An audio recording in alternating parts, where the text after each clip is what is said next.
বান্ধবীরা বলে, তুমি এখন যেও না আমেনা, তুমি চলে গেলে কুয়ার পানিগুলো নিচে নেমে যায়, তুমি দাঁড়িয়ে থাকো। প্যার হাজরিন, আমেনা এত আজিমুশান মর্যাদা পেয়েছে একমাত্র রাহমাতুল্লিল আলামিনের কারণে। প্যার হাজরিন, বাবুল নবীউল আউয়াল ঐতিহাসিকদের মতে সবচেয়ে জনপ্রিয় হয় বাবুল নবীউল আউয়াল সোমবার সুবহে সাদিকের সময় আব্দুল্লাহ সুবহে সাদিকের কিছুক্ষণ আগে উঠে গেছে। আমেনা বলেন, আমি তখন ঘরে ঘুমিয়ে আছি, আমি আজব আজব স্বপ্ন দেখতে লাগলাম। আমার ঘরে আমার দাসী ছিল, তখন আজিব আজিব স্বপ্ন দেখতে লাগলাম। আমি স্বপ্নে দেখলাম খেজুর গাছের মতো লম্বা লম্বা কয়েকজন নারী আমার ঘরে। আমার কাছে মনে হলো আব্দে মানাফের কন্যারা আমার ঘরে ঢুকেছে। আমি দেখতে পেলাম আমার শরীর থেকে একটা নূর বের হলো। সেই নূরের আলো সিরিয়ার রাজপ্রাসাদকে আলোকিত করে দিল। আমি দেখলাম সেই সিরিয়ার উটগুলোর ঘোড়াগুলোর তাদের এই গণ্ড দেশ পর্যন্ত আমি দেখতে পেলাম। আর আমার শরীর থেকে এই নূরটা যখন বের হলো, হাজির এই নূর হলো নূরে মুহাম্মাদি।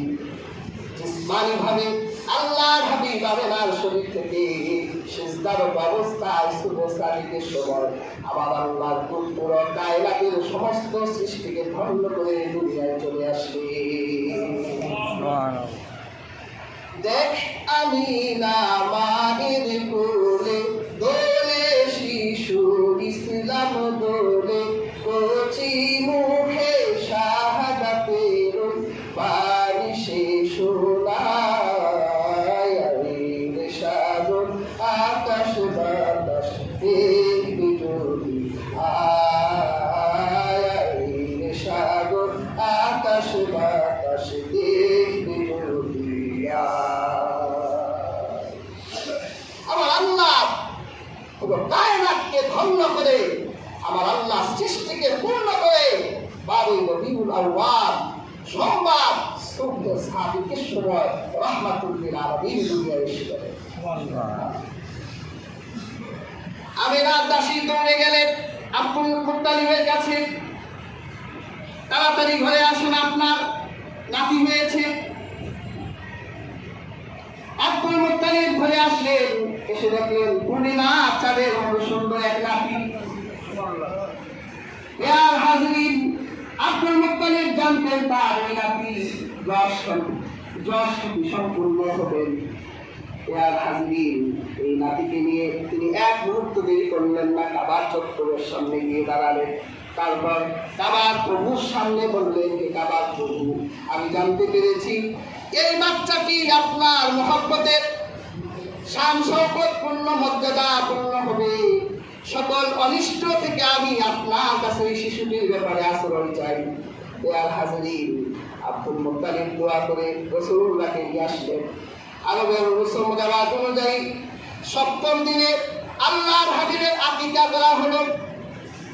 আরবের সমস্ত মানুষকে কুরাইশ নেতাদেরকে ডাকা হলো বাড়িতে। সবাই এলো, জিজ্ঞাসা করলো নাতির নাম কি রেখেছ? আব্দুল মুত্তালিব বলল, নাতির নাম রেখেছি মুহাম্মদ। আর আমরা বলতো আহমদ। কোরআনে আল্লাহ মুহাম্মদ বলেছে, আহমদও বলেছে। ওরা বলল, দেখো আমরা তো মুহাম্মদ নাম এই আরবে কোনোদিন শুনি নাই। মুহাম্মদ শব্দের অর্থ হলো যার প্রশংসা করা হয়। আমরা কি রাসূলুল্লাহর প্রশংসা করি না? নামাজে করি, আজানে করি, যেখানে আল্লাহর নাম সেখানে আমরা রাসূলুল্লাহর নাম বলি। আর আব্দুল মুত্তালিব বলল, আমি জানতে পেরেছি যে আমার এই নাতি যশ খ্যাতি সম্পন্ন হবে। আব্দুল মুত্তালিবের এই কথা বৃথা যায়নি। যতদূর পর্যন্ত রাসূলুল্লাহর রিসালাত আছে, তত দূর থেকে রাসূলুল্লাহর খ্যাতি মদিনা মুনাওয়ারায় পৌঁছে যায়। আর রাসূলুল্লাহর মা আহমদ বলে ডাকতেন। আহমদ অর্থ হচ্ছে যিনি অধিক প্রশংসা করেন। আমার আল্লাহ সবচেয়ে বেশি প্রশংসা আমার রাসূল করেছে। সুবহানাল্লাহ। কুরাইশ নারীরা আব্দুল মুত্তালিবের কাছে এসে বললেন যে আব্দুল মুত্তালিব, আমাদের আরবদের একটা রসুম হলো কোন বাচ্চা জন্ম নিলে একটা ভোর মানে একটা দিন আমরা তাকে ব্যাগের ভিতরে বন্দি রাখি, তা আপনার নাতিকে আমাদের হাতে তুলে দেন, আমরা আপনার নাতিকে আমাদের এই রসম রেওয়াজ কায়দা কানুন অনুযায়ী একটা ভোর তাকে ব্যাগের ভিতরে বন্দি করে রাখি। আব্দুল মুত্তালিব বলল, ঠিক আছে যাও।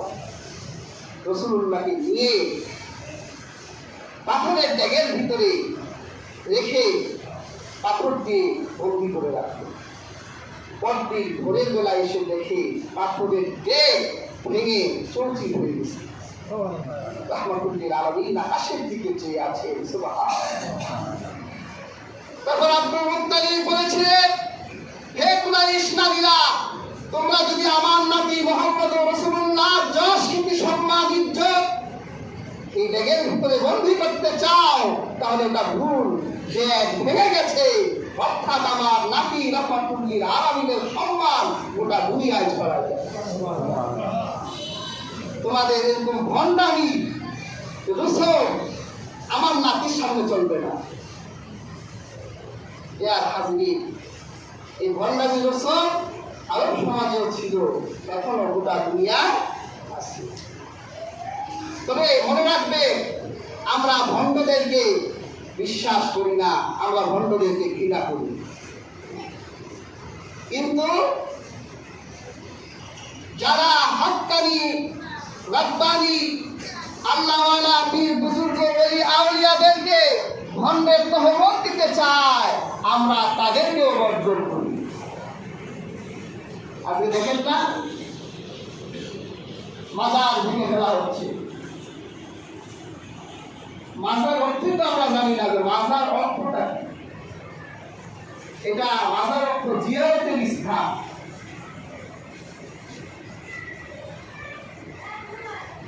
প্রত্যেকটি উম্মতের, প্রত্যেকটি জাতি নেককার মুত্তাকি হাক্কানি রব্বানি আলেমের কবরকে সংরক্ষণ করা, এটা ওই সমাজের মানুষের দায়িত্ব।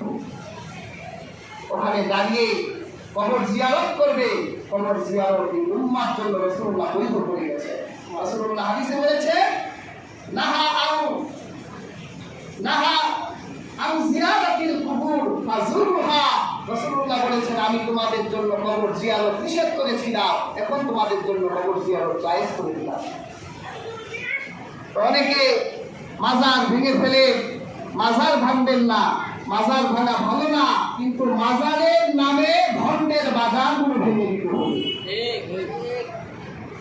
গাঞ্জার বাজার ভেঙে দিতে হবে, কারণ ওরা তো গাঞ্জা নামে খায় না, সিদ্ধি নামে খায়। সেখানে দেশরা গান বাজনা করে একজন হক্কানি রব্বানি আল্লাহর ওলির মাজারকে প্রশ্নবিদ্ধ করতে চায়। এদেশের মাজার এদেশের ইতিহাস আর ঐতিহ্যের অংশ। যদি আপনি শাহজালালকে ভেঙে দেন, এদেশের ইতিহাস আর ঐতিহ্যকে আপনি ভেঙে দিলেন।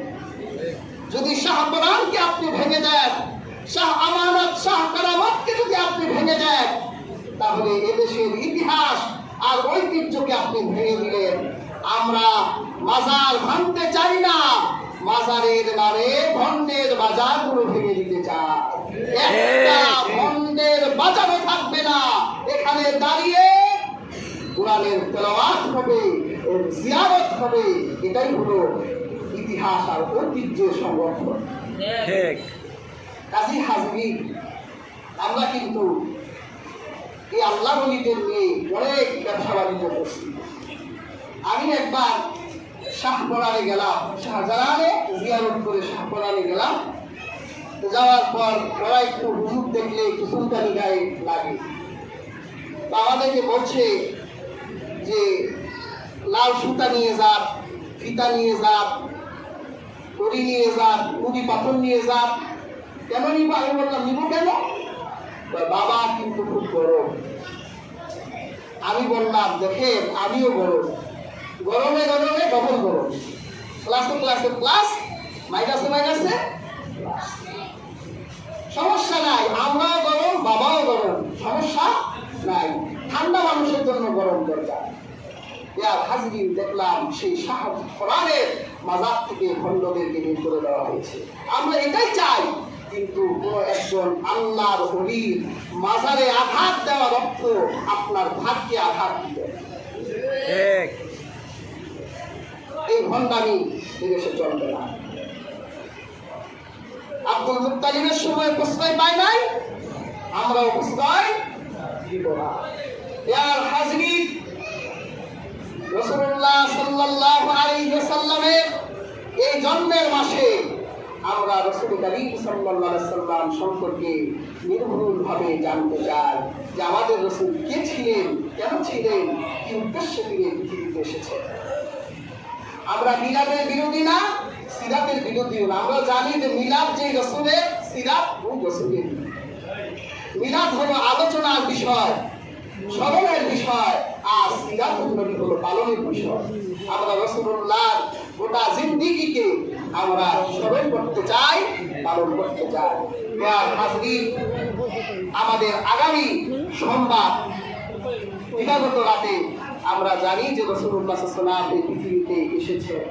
আমাদের ভাগ্য কত ভালো, আমাদের এই বছরে সোমবার পড়ছে।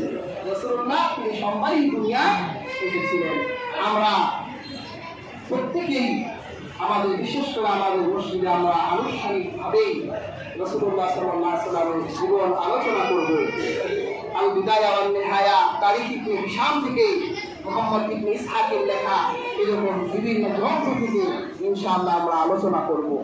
আপনারা সবাই আসবেন, মিলাদের মাহফিলে আসবেন। মিলাদের মাহফিল হলো বরকতপূর্ণ মাহফিল। আমরা ইনশাআল্লাহ অনুষ্ঠান করব, সেখানে কিছু মেহমানদারির ব্যবস্থা আছে। আমরা আমাদের পক্ষ থেকে ইনশাআল্লাহ করব। যদি আপনারা কেউ শরীক হতে চান যে রাসূলুল্লাহ এই মিলাদে আমরাও শরীক হতে চাই মেহমানদারি হিসেবে, তাহলে ইনশাআল্লাহ আপনারা শরীক হতে পারবেন। এখনো যদি কেউ শরীক হতে চান, কিছু দিতে চান, ইনশাআল্লাহ দিতে পারেন আমাদের কাছে। আর শরীক হতে